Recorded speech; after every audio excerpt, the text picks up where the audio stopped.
It is drizzling outside right now. It is gloomy. The sky is super gray. That means that it is perfect reading weather. Or should I say perfect weather for us to be discussing romance, because today we will be diving into the love story of Colin and Penelope from Bridgerton, comparing their romance in the book Romancing Mr. Bridgerton to its Netflix adaptation. As with my previous two videos, I'll mainly be talking about our lead couple and their dynamics. I thought it would be fun to spice things up a little bit and practice my watercolor skills. So today I will be painting one of my personal favorite scenes from the Netflix show, the willow tree scene, while we chat. We'll break down the differences, what worked, what didn't, what I wish made it into the show, and what I was also very glad did not. And just to be clear, I have watched all 3 seasons of the show already, also Queen Charlotte, but Romancing Mr. Bridgerton is the only book from the series that I've read so far. So I watched season 3 first, and then I read the book months later. So with that being said,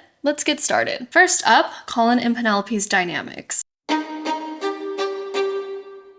In the book, Penelope seems more comfortable around Colin, and I honestly really liked their banter. I really wish we got more of that in the show instead of, for the most part, Pen pining over Colin while he remains oblivious. Their positive interactions in the book felt well balanced to me, like true friends. Penelope wasn't just hopelessly in love and awkward in front of Colin. She had a sense of humor and wit that shone through, and they played off each other so well, in my opinion. We also got a lot more closure in the books, I think, after the whole Whistledown fiasco. I don't know, in the show it just kind of seemed rushed to me. Their conflicts were so layered and complex and needed a lot of things addressed for them to feel like they truly understood each other and could move on. So their dynamic felt a bit lacking in that sense by the end of the season. With the book, since Colin finds out Pen is Whistledown so early on, each conversation and interaction holds that added layer of complexity that I so needed to see in the show. They're able to space out the airing of their grievances to each other, and it makes those conversations feel so much more natural, rather than just one big revelation and apology from Colin, as we see at the end of the show. In the books, we see Pen really be honest and verbalize how Colin's words and actions had hurt her so much. And that level of honesty really resonated with me, and in my opinion,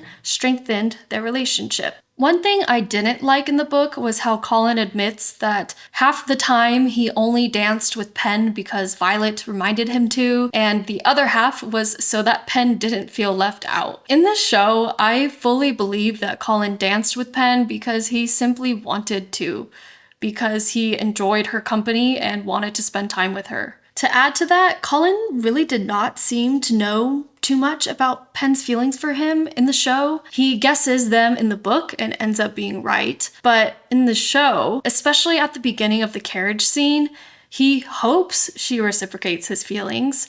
He's seen signs that she might, but he doesn't know for sure. And it's what makes Colin throwing himself out there and confessing so enjoyable. It adds a layer of vulnerability to his confession that wasn't as present in the book. In the show, Colin isn't acting on certainty in the carriage scene. He's taking a risk.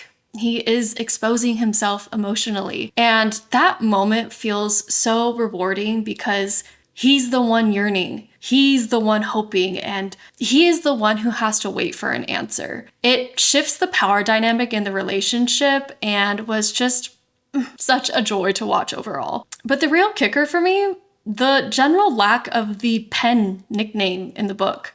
Is it just me, or is that a show-specific thing? I tried flipping through the book just now to find it, and I couldn't. I mean, in the show, other characters use it besides Colin, but when Colin used it, it scratched that itch for me. Now, let's talk about Colin specifically.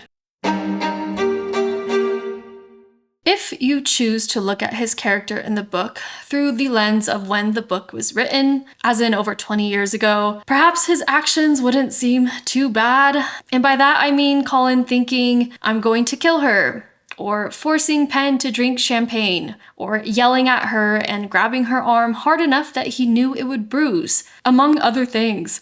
Not okay, but I've seen people saying online that it wasn't out of the ordinary for romances written around that time. Maybe. I don't know. Honestly, a lot of it is up to the individual reader to decide, and as for me, I did not like it. Not one bit. And on that note, I think it's okay for readers to decide for themselves what lens they want to read through. We have a certain level of control over how we process and digest media these days. So if you read Romancing Mr. Bridgerton through a 2002 lens or a Regency era lens and thought that Colin's actions were acceptable, great. I myself read Midnight Sun this past year, and the entire time I was trying to force myself to read it through the lens of my 13-year-old self, who thought that Twilight was the ultimate showcase of a healthy relationship, but I just couldn't. I thought Edward was creepy as hell in it, and that's okay. It doesn't cheapen the love I still have for the books because they brought me a lot of joy back then. I decided to continue letting them exist in that innocent, perfect bubble of my 13-year-old brain and move on. The lens I chose to read Pen and Colin's book is the same lens I use to read most romance novels nowadays. With the exception of dark romance, because that lens is unique, generally lacking acceptable morals, and questionable to the average person. I mean, it's all about the framing. One simply cannot read stalker romances through the same lens we use to read Abby Jimenez books. You get me. And because of this, I was not a fan of a lot of Colin's actions in the book. Not that Colin didn't get angry or raise his voice, but I talk about why those instances didn't feel scary or intimidating in my review videos of the show. They felt scary and intimidating to me in the books, and I did not like it one bit. Every time Colin's anger or frustration translated into physical aggression, no matter how mild, it just made his kinder actions seem less and less genuine, and it solidified Colin as my uncontested favorite. I pictured both Colin and Pen's characters in the show and in the book as completely different people in my head. In the beginning, I tried to reconcile the two, even if it just meant picturing the actors while reading, but it just didn't work. So as I continued, I decided they would exist separately in my brain. Especially with Colin. I just couldn't picture Luke's version of him being scary, and honestly, I love him for that. It is why his version wholeheartedly remains my favorite. Then again, that's just me. I would love to hear your thoughts.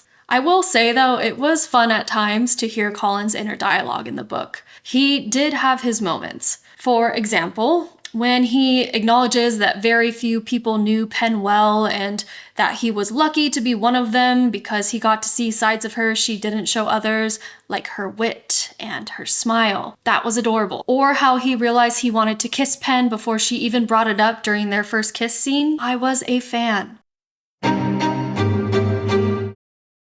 Basically, this entire section, I have to give it to the show. I mean, nothing, and I mean nothing, can surpass the beauty that was the carriage scene. But we will get to the intimate scenes in just a moment. Honestly, I am such a sucker for the help me find a man, but we actually fall in love trope and all that comes with it. The jealousy, the confusion, the eventual determination from the man as he realizes that this is exactly the opposite of what he wants, because what he really wants is her. So I was definitely missing that in the book. I thought it was the perfect trope for a long-term, unrequited love situation as with Pen and Colin. It upped the ante. It created tension and served us delicious pining scenes. When I kept reading and realized that it was a show-only plotline, I was bummed, to say the least. Now, the first kiss scene, it was probably the only scene that I pictured the actors as the characters in the book, mainly because the lines were so similar. But in the book, the kiss felt a little random, just like a little bit out of nowhere. In the show, it happened when Penelope was stressed and spiraling after being mocked for receiving Colin's help in finding a suitor. It just made more sense emotionally to me. In the show, the scene ends after Pen says thank you.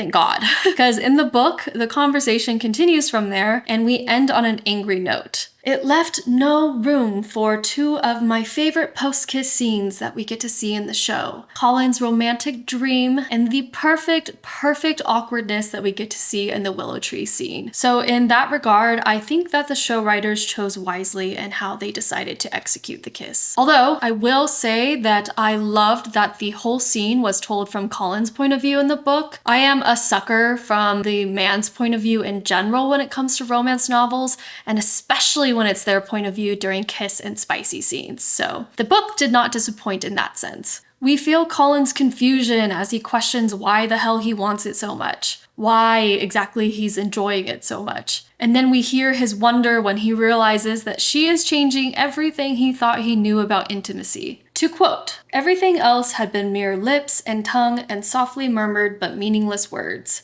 This was a kiss." We're shown this realization and kind of that thought process in the brothel scenes in the show, but it was just really nice to hear him think it. Now, onto the carriage scene. I understand why the show writers pushed off Colin finding out the truth about Whistledown. I really do. He and Pen were right about to get married. It made the stakes that much higher. We saw them struggle as a couple because of it, and that struggle added a lot of dramatic effect, and it made them coming together in the end despite it all that much sweeter. However, in the book, Colin finds out the truth about Whistledown and he is angry with Pen, but in that same scene, we get to see Pen really holding her ground to Colin. She stands up for herself. She tells him explicitly that she is proud of the work that she's done and that no one, not even him, can take that away from her. Because of this, I will forever stand by the fact that I prefer Colin finding out the truth about Whistledown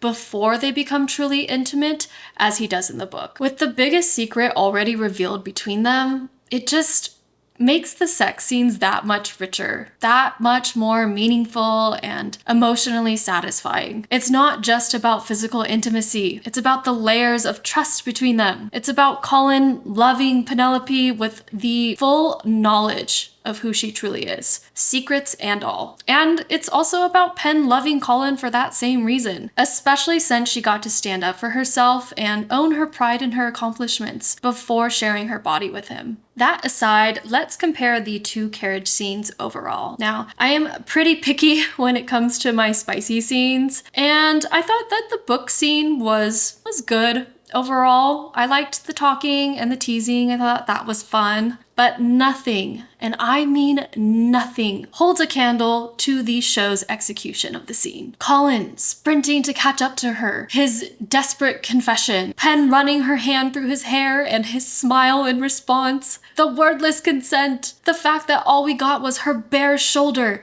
and the scene still felt hotter than those with more nudity. Pitbull serenading us through it all. The list honestly could go on and on. But one thing that I love about the show's execution, and that I didn't really think too much about until I read the book, and which is why I, even though I have my reservations about the book, I still am so glad that I did read it, is the fact that Colin made it all about Pen in the show. It was her first intimate experience, and he was a gentleman. You could just feel how excited he was just to have the opportunity to make her feel good. And can I just say, whoever decided to switch the "could the carriage driver not keep on driving" line from Pen to Colin in the show, I hope that your pillow is cold as ice on both sides every night when you sleep. And on that note, Luke Newton for changing the tone of the "are you going to marry me or not" line from semi-forceful to teasing and playful as he did in the show. Thank you. Now, regarding the mirror scene in the show and then the full sex scene in the book,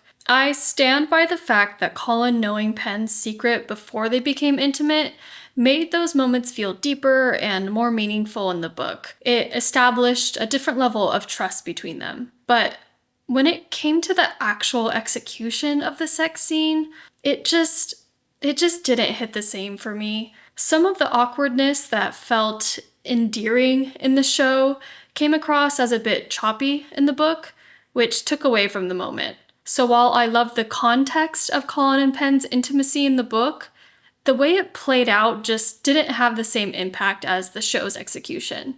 Though I did love this portion of Colin's thoughts from the book scene. Someday I will watch her. I will see her face when she reaches the height of pleasure, but not today. That made me kick my feet a little bit.